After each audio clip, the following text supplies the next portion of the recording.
के बीच में। आशा नहीं पूरा विश्वास बा आप लोग की कहानी जरूर समझ में आई। अगर हम मेहनत से गावत है तो आप लोग तनी ध्यान से सुन ला। नहीं सवेरे पता लगा कि कजनी का प्रियंकवा आई से गाय चली है, समझे बनाई आई। चार लाइन भूमिका में कवि जी मार्मिक लाइन लिखलन का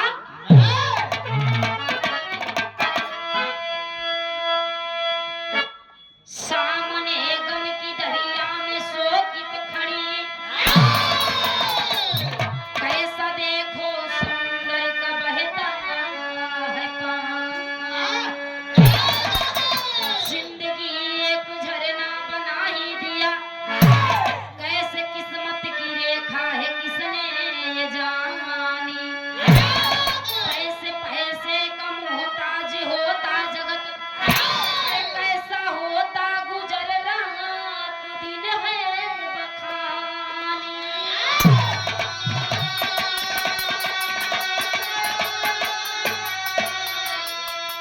अर्जुन पत्नी निशा से यही कहने लगा, कि सो जाते थे रोज पी कर पानी।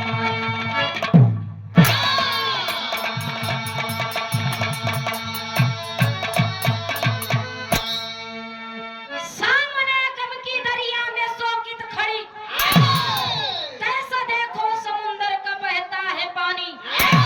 जिंदगी एक झरना बना ही दिया, कैसे किस्मत की रेखा है किसने ये जानी।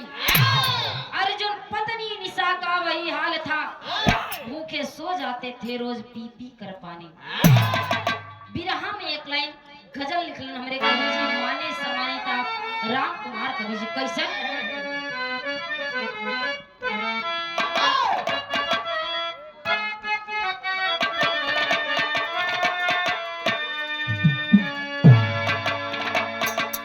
आजकल के लड़किन जोन है आ तनी का यहाँ जुल्फी काट के जब गाले पे गिराई लेते तो लड़कन के जान ला जीव ले लेते। बड़ी मार्मिक लाइन लिखलन का और बड़े भैया राम बहादुर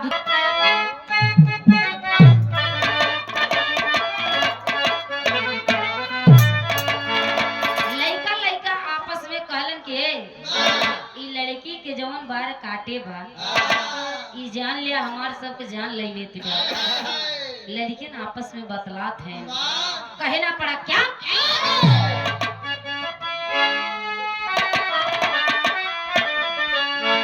कि मिटा दो, अरे मिटा दो,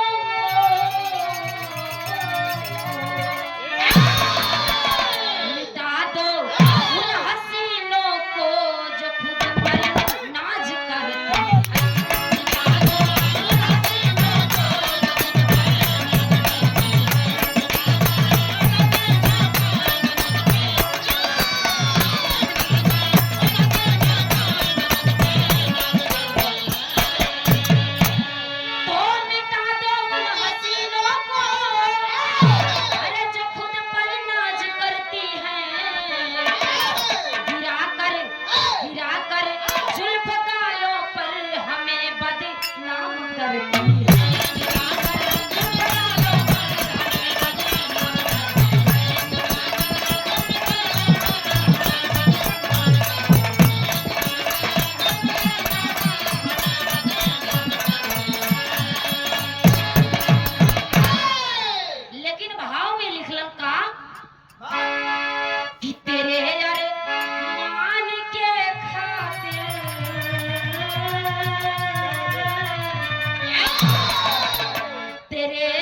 परदेश जाऊंगा, गुजर होगा नहीं घर में तुझे दिल में बिठा। ये कोनो दुल्ही और दुल्हा की बात है। कहानी के हमारे यहीं से शुरुआती में नजम के भाव लगा तो कैसे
समझ ले।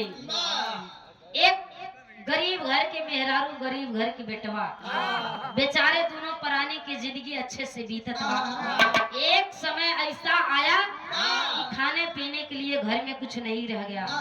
माता पिता भी दुनिया से अलविदा हो गए। दोनों प्राणी बेचारन खाना पीना के लिए तरसत है। एक टुकड़ा रोटी नहीं बा घर में कि खाए के बेचारन सोई जाए। समय की खेला है साथियों। अर्जुन अपने पत्नी निशा से कहे कि दुल्हन तू अपन एक ठू गहना दे दे। एक हम गहनौर जेके कहते हैं गहनौर रखे, गहने धई के कुछ तो के हम खाए पिए के राशन पानी ले आए दे। कुछ दिन तू खाए पी के आराम करू घर में। उसके बाद हम जब परदेश जाब काम धाम हमार लाग जाई तो तुहार हम सारा गहना छुड़ाई दे और जिंदगी हमार तुहार अच्छे से बीते लगी। ध्यान देने की बात है साथियों। अर्जुन की पत्नी निशा एक कान का अपन झुमकी दई दे अपने पति देव के कहे कि स्वामी ये गहना ये गुड़िया ये श्रृंगार सब तुहार बा। ले जाए के गहने रख दिए। अर्जुन 6 महीना के लिए राशन बेचारू ले धई दे। धीरे धीरे समय बीतत बा। अर्जुन ले आए कि जब खाना राशन पानी जब रख देन घर में, अर्जुन बाहर जाए बदे तैयारी कैलन। कैसे कैलन? एक लाइन तर्जमा बिरहा में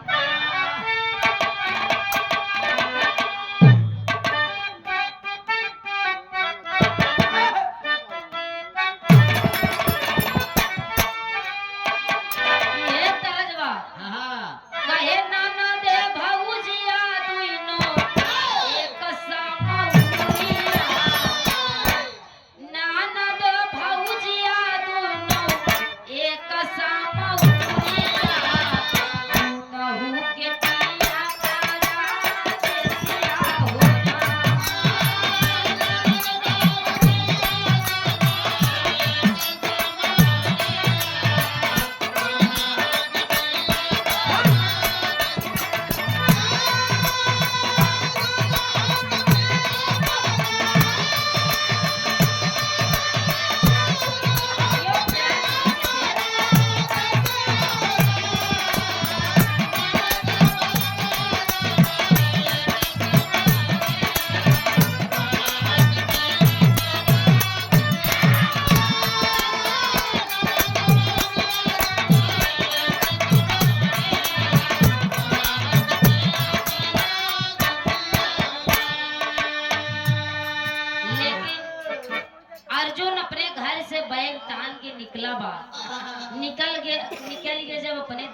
छोड़त बा आय हाय रे करे जवा फाट जात बा। अर्जुन अपने दिल पे पत्थर रख के दुल्हन रोवत बा समझावत है कि दुल्हन तू रोवा ना, एक दिन समय आई सब कुछ सही हो जाई।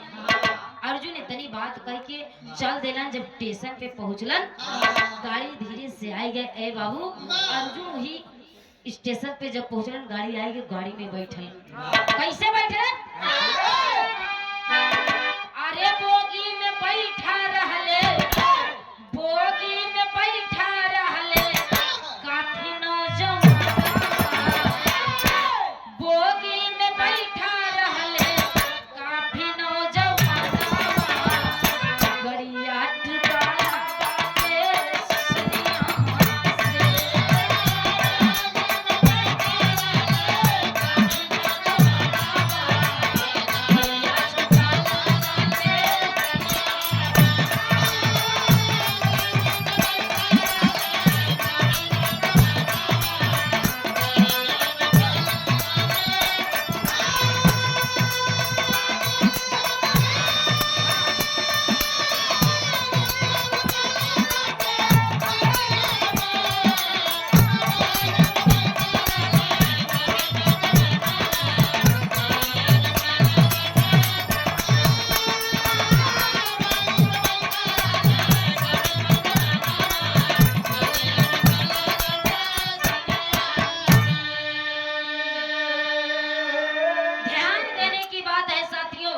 अर्जुन उस डिब्बे में बैठ गया। ट्रेन जब आई उस डिब्बे में बैठा जिस डिब्बे में हमारे देश के रक्षक नौजवान साथियों, हमारे फौजी साथियों कुछ बैठे थे। जो फौजी साथी आर्मी के नौजवान साथी कुछ उसमें बैठे थे और जाके अर्जुन उन्हीं के सामने बैठ गई। जब बैठ गए तो चर्चा करे लगल कि ये भैया हम बड़ा गरीब भाई हमके कुछ खाए पिए के नहीं बा। जब इतनी बात सुना हुई, कहा जाता है 2 से 5 उंगली बराबर नहीं है। बोगी में एक ऐसा नौजवान साथी बैठा था जो अर्जुन की बात को समझ सकता था, समझ लिया और कहने लगा कि ठीक है हम कोशिश करेंगे तुम्हारी नौकरी अपने साथ दिलवाएंगे। अरे बाबूजी धीरे धीरे समय बीतत बा। जब स्टेशन से गाड़ी छूटी और स्टेशन से जब गाड़ी छूटी तो वो ट्रेन ले जाके जब वहाँ छोड़ा था, तो जब वहाँ के लोग के सामने छोड़ा था तो अर्जुन जब सबके सामने आए तो अर्जुन के हाइट और देख के सब लोग कहे लगने कि भाई अगर गरीब आदमी के ऊपर कुछ दया की जाए तो शायद बहुत सही होगा, पुण्य होगा। धीरे धीरे समय बीतत बा। अर्जुन ट्रेनिंग देवे लगल। जब देवे लगल ट्रेनिंग, इधर समय बीतत बा। इधर दुल्हन उनकर बड़ी परेशान बा। धीरे धीरे ट्रेनिंग देत बा। 6 महीना के दिन बीत जात बा। दुल्हन बहुत परेशान बा। इधर राशन खत्म हो गया। 6 महीने का राशन रख के गवर हाथ में। जब राशन खत्म हो गया दुल्हन परेशान बा। बिरहा में एक लाइन तरज बा का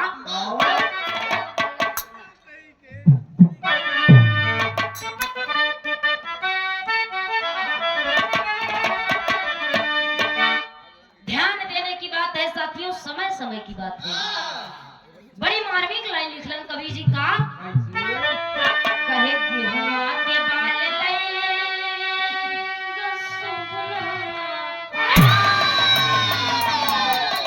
अरे गेहुआ के बाल बलमा मोर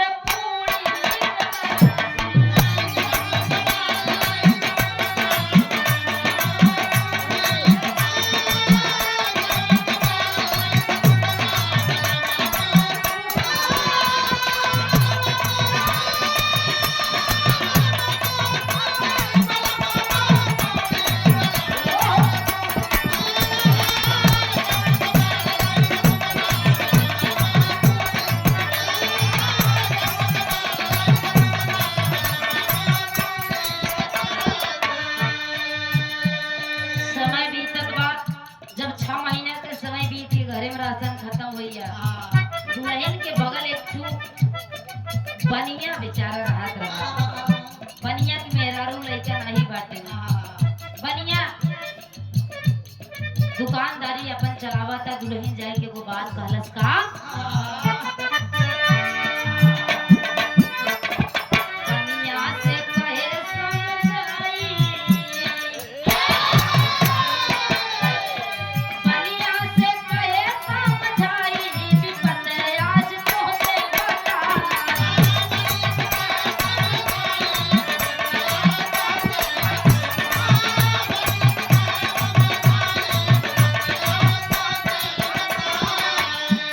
बनिया के सामने जाए दुल्हन हाथ जोड़ ले काय भाई दोषी हम अपन का विपत बताई आखिर हमारे जिंदगी जीवन कैसे गुजरा था बनिया कहे लगल आखिर दुल्हन तोके का तकलीफ बा तू बतावा कहा दिया का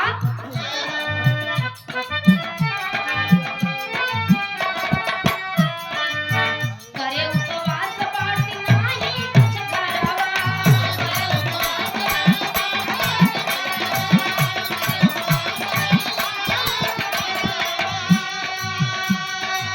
हाथ जोड़ी तो होते हम मांगिया उधारवा हाथ जोड़ी तो होते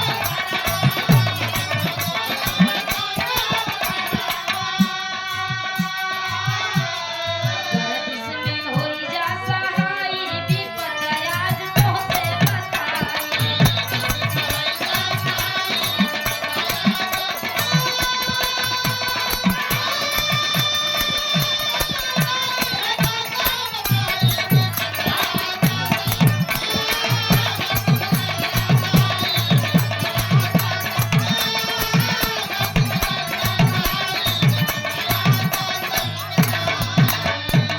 दुल्हन कहा भाई हमका कुछो नहीं बस कुछ दिन के लिए उधार हमका कुछ राशन दे दा हम खाए बनाई ले ओकरी बाद हमार पिया जब नौकरी पाए जिए पैसा भेजिए हैं तो तुहार हम कर्जा चुकाई दे जब इतनी बात कहे तो बनिया बेचारू बड़ा ऐठा तरह कहे कि ए दुल्हन तुहार आदमी कहाँ बा कहे कि हमारा आदमी भैया परदेश चला गया है और जब नौकरी पाइए पैसे भेजिए तो हम तुहार उधार चुकाई दे जब इतनी बात कहे तो बनिया के लगा दिल में एकदम आगे बढ़ाई कहे तुहार दुल्हा नहीं बा कहे नहीं हमार दुल्हा नहीं बा तो बनिया एगो बात कहे का भी रहा एक लाइन तरज बा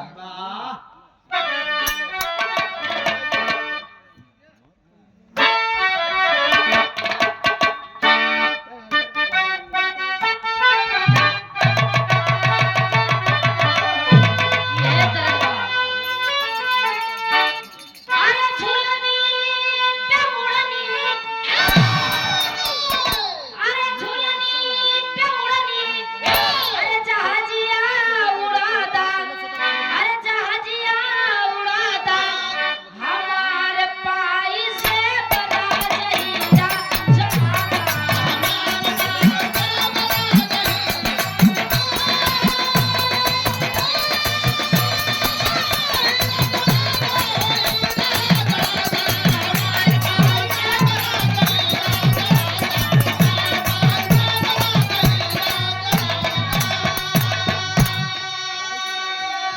बनिया कही एक दुल्हन हमार तू बात सुनो कहत बका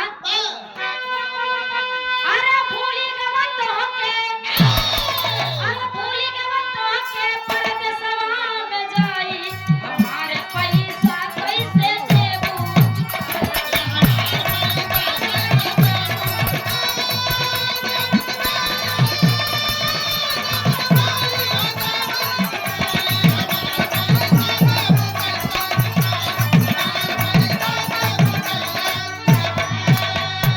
कहे तोहार दुल्हा आज 6 महीना हो गए तोके फोन फाटा किहिस दुल्हन काहे नहीं फोन त नहीं के काहे के तोहार दुल्हा तोरे हाथ से निकल गया अगर उनके तनिको लालच होते तनिको प्यार होते तो तोके फोन जरूर करते बनिया जब इतनी बात कहे तो दुल्हन कहे कि ये भैया ऐसा नहीं है हमार पति देव एक न एक दिन जरूर आइए पहले बनिया कहले से अरे छोड़ा फिकर रानी मान कहनवा अरे हम है अकेला मोरी बलिया सनवा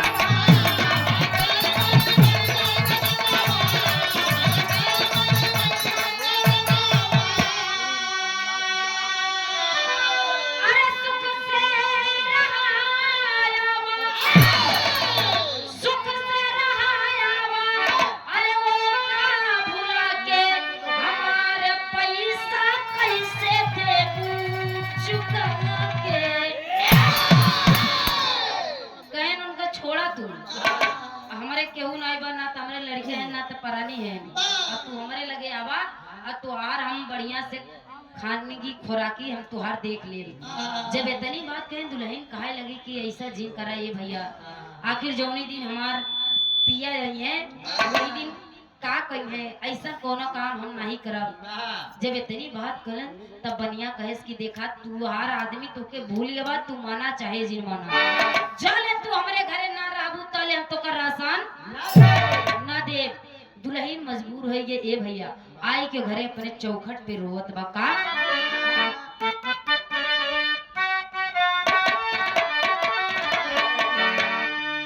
अरे अधूरी किस्मत पूरी हो गई, अरे अधूरी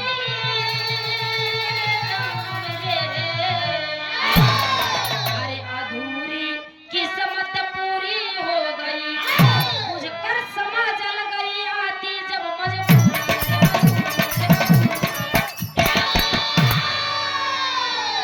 अधूरी किस्मत पूरी हो गई, बुझकर समा जल गई आती जब मजबूरी, अधूरी किस्मत पूरी हो गई। दुल्हन आई के अपने घरे अपने चौखट पे बैठ कर रोवत बा धीरे धीरे समय बीतत बा, रोवत बा अपने घरे आवत बा चौखट पे बैठ कर रोवत बा। और बिहान से बनिया के यहाँ जाए लगल, जब बनिया के यहाँ जाए लगे ये भैया तब बनिया के यहाँ ओकर मजबूरी रहा जा। दुल्हन जात बा बनिया के यहाँ, अब बनिया के यहाँ सावत बा अपने चौखट पे रोवत बा जो बात कहत का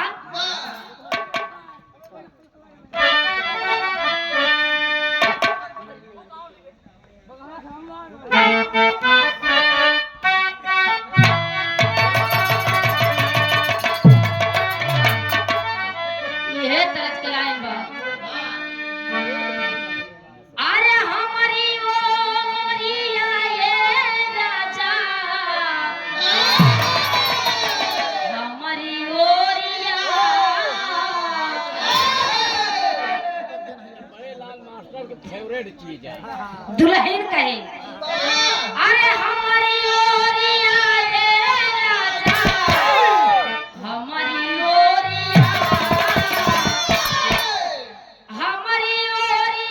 ये दुल्हा, हमारी ओरिया घेरा ये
आवा था ट्रेनिंग दे के वापस जब घरे आइल तो एगो बात कहल दुल्हा का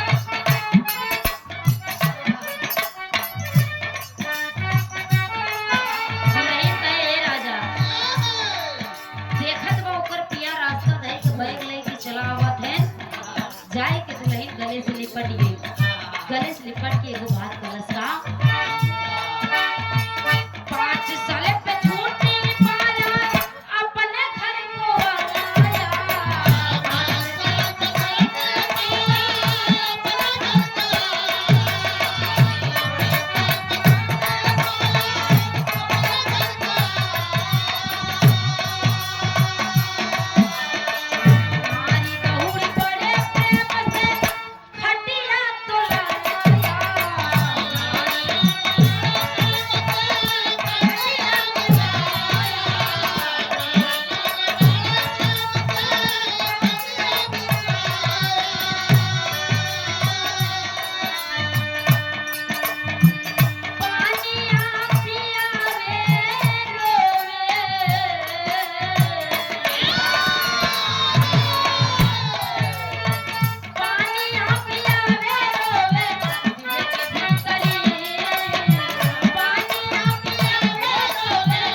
के लिपट के एगो बात कहे कहे 5 साल बीत गया, तू 6 महीना के वादा कह के गईला, 5 साल के दिन बीत गई, तो के हमारे याद आवत नहीं रे। दुल्हन रोवत बा, रोए लोग एगो बात कहलस का, फिर हम एक लाइन तरजबा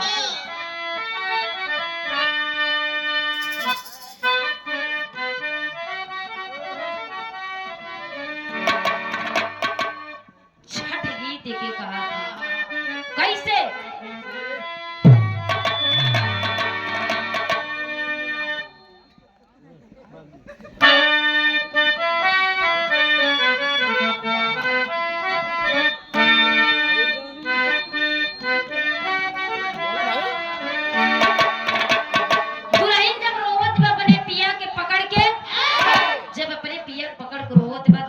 स्वामी तू इतने दिन कहाँ रहला? 5 साल के दिन बीत गया, 6 महीना के वादा कैला, 5 साल के समय बीत गया, तो के हमारे याद नहीं आवत रहे? हम कहाँ मजदूरी नहीं करे, कहाँ हम केकर खेती किसानी नहीं किए, पेट के कारण स्वामी। दुल्हन सारी बात बता दे कहे कि बनिया के घरे हम 5 साल तू नहीं आया तो 5 साल तक हम बनिया के घरे रहे। बनिया के जन्मल 2 गो लड़का बा हमरे ए स्वामी।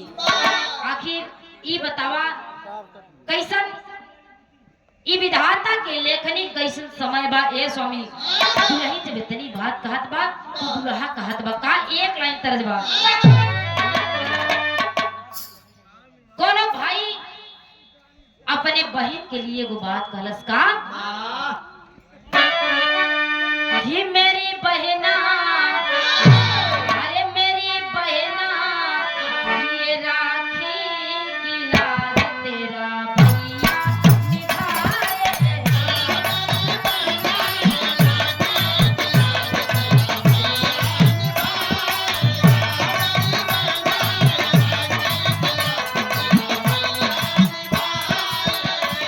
अपने दिल से कभी ना भुलाएगा, अपने दिल से कभी ना भुलाएगा, वो मेरी बहना राखी की लाज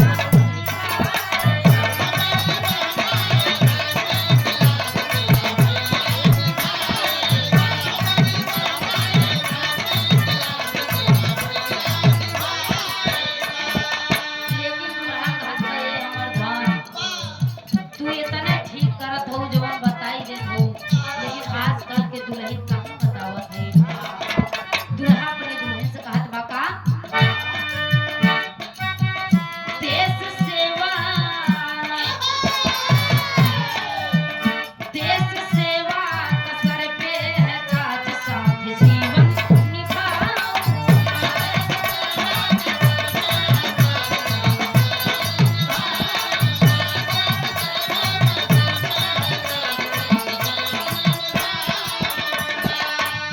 तुझे दिल से कभी ना भुलाऊंगा, तुझे दिल से कभी ना भुलाऊंगा, देश सेवा का सर पे है ताज, साथ तेरा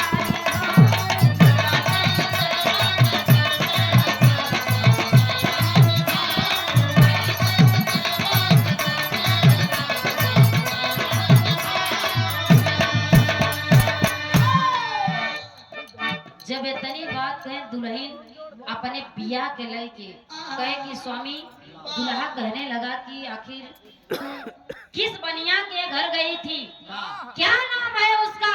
दुल्हन कहे कि स्वामी हम तो के सब सच्चाई बताई दे, हमने कोनो कसर नहीं छोड़ा। दुल्हन अपने पिया के लेके जात बाटे उस बनिया के घरे। कैसे?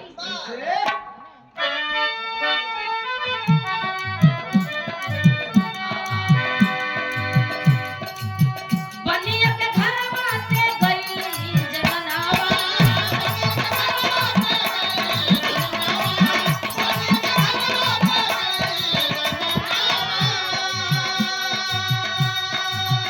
आपन सामान लिए साथ में ललनवा हो, साथ में ललनवा।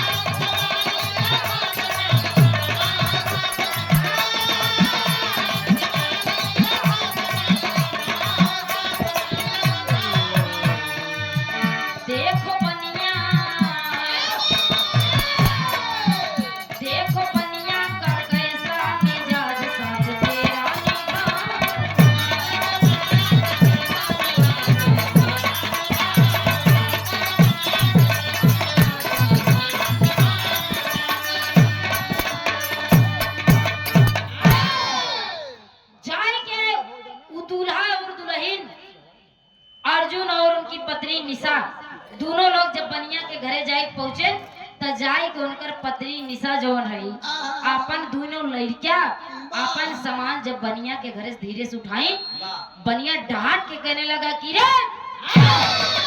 कहाँ तू लेकर जा रही है।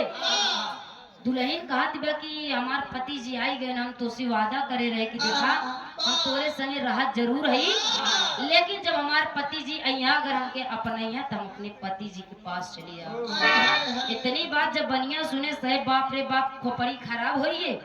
बनिया कहने लगा कि ऐसे ना होई एकर फैसला होई बिरहा में आल्हा के भाव से कहे कि बाका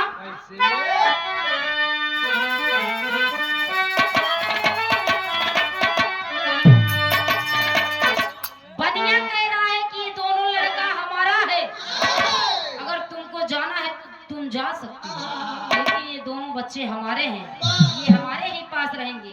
जब इतनी बात करे तब कहा तक का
बनिया कहे कि तोके जाए के बाद तू जा लेकिन हम अपन दोनों लड़का नहीं दे।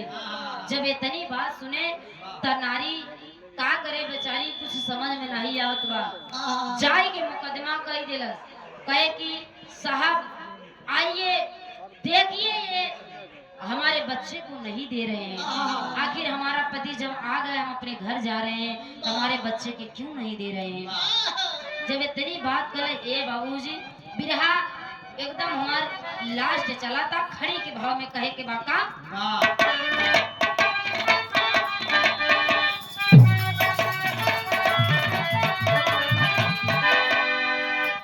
मुकदमा जब कचहरी से जज साहब आई गए यशो साहब जब आई गए फैसला करे दे तब बनिए एगो बात कहल दौड़ के जाए के कहत बा का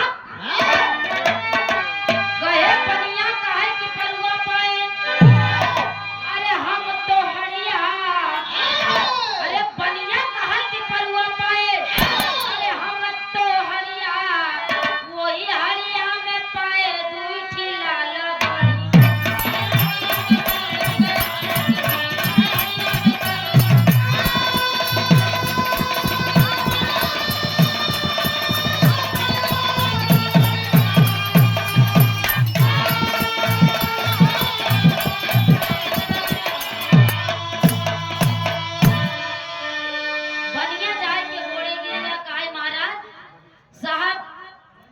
एक हाड़ी पाए हुए हाड़ी में हम दूठ लाल पाए आखिर तू ही बतावा ये दोनों लड़के हमार न बाटे। जब इतनी बात गलत तो जाए के कॉलेज किए साहब अरे राह में आवत हरिया पाए सेवा कइले भाई हो अरे दोनों लाल के खातिर साहेब होत बाट लड़ाई हो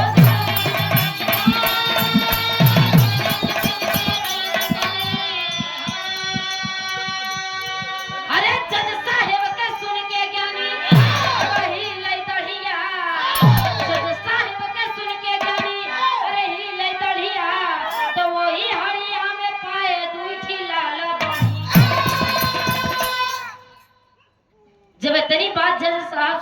धीरे धीरे कापे आगे थर थर थर थर कापता है। कहा कि सवाल लोगन के हम कैसे फैसला करी।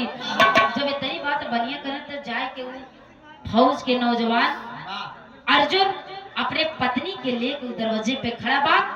एक बात कहलस का कहलस कल के साहेब उनकर तो सुन लिया तनी तू हमार सुन। कहा था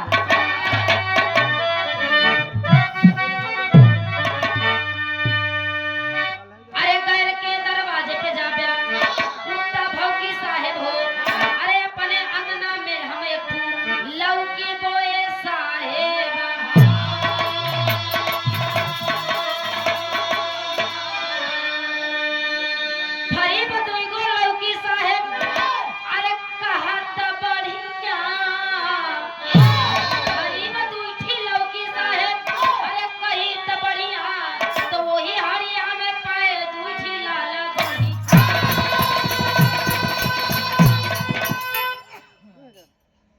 वो फौज का नौजवान अर्जुन कहने लगा कि देखा साहेब आखिर ये बतावा बनिया कहा तबा कि ये दोनों लड़का हमार है और पत्नी निशा जवन बा अर्जुन की कहत बे दोनों लड़का हमार है और दोनों जने आपस में लड़त हैं। जज साहेब के सामने जाए के अर्जुन कहने लगा कि देखिए साहब ये लड़का दोनों हमार है। जज साहब परेशान हैं कहलन कि आखिर हमरे कुछ समझ में नहीं आवत बा कि आखिर कैसन तोहार लोग के नाटक बा। तो जाए के कहा था अर्जुन कहे कि देखा साहेब हमारे आंगने में अपने आंगने में हम जब परदेश जात रहे तो लौकी के बिया धई के गए हमारे इनकर घर एकदम सटाई सट बा। जब लौकी की बिया धई के गए रहे धीरे धीरे जब वो बिया गौज भा तो गौज में लगा जाए कि इनके पतरा पे चढ़िए। जब इनके पतरा चढ़िए जब उमा बिया लगा उमा फर जब लगा जब लौकी फरी तो लटक इनके आंगने में चली तब ये बतावा साहेब लौकी इनकर बा कि हमार बा। जब तनी बात साहेब सुनन कहे कि देखा भाई लौकी वही कोई जहां से जे बोए है जहां से कर जड़ बना। अब तोरे घरे मगर तू बोए हवा ओकर डार अगर केहू दुआरे चली जाए तो ओकर थोड़ी ना मानी जाई। वो तो मानी जाए वही कि जेकरे घरे वो बा जे बोए बा। जज साहब फैसला कर दिए बनिया बेचारू परेशान बा। तो जज साहब कहलन कि अगर दुल्हन इनकर बा तो दो ही लड़कियां पैदा भैन ते ही लड़कियां इनकर बा। जब दुल्हन इनकर बा तो वो लड़कियां तुहार कैसे हो जाई। लास्ट छाप में कहे के बाद जज साहब फैसला करके चल दिए। अर्जुन अपने पत्नी निशा को लेकर घर चल दिया। आराम से जिंदगी गुजार रहा है। इधर बनिया बेचारू ना घरे के बहन ना घाट के। लास्ट छाप में कहे के बाका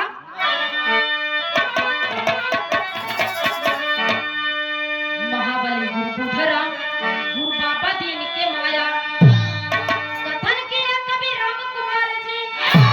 अरे भाई हमारी टीम ने सजाया हो।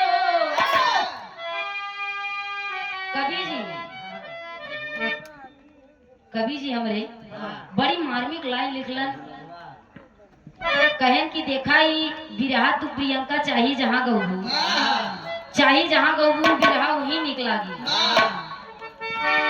ऐसन बिरहा बाई बिरहा के निचोड़ बसातियों गरीबी एवं अमीरी। अरे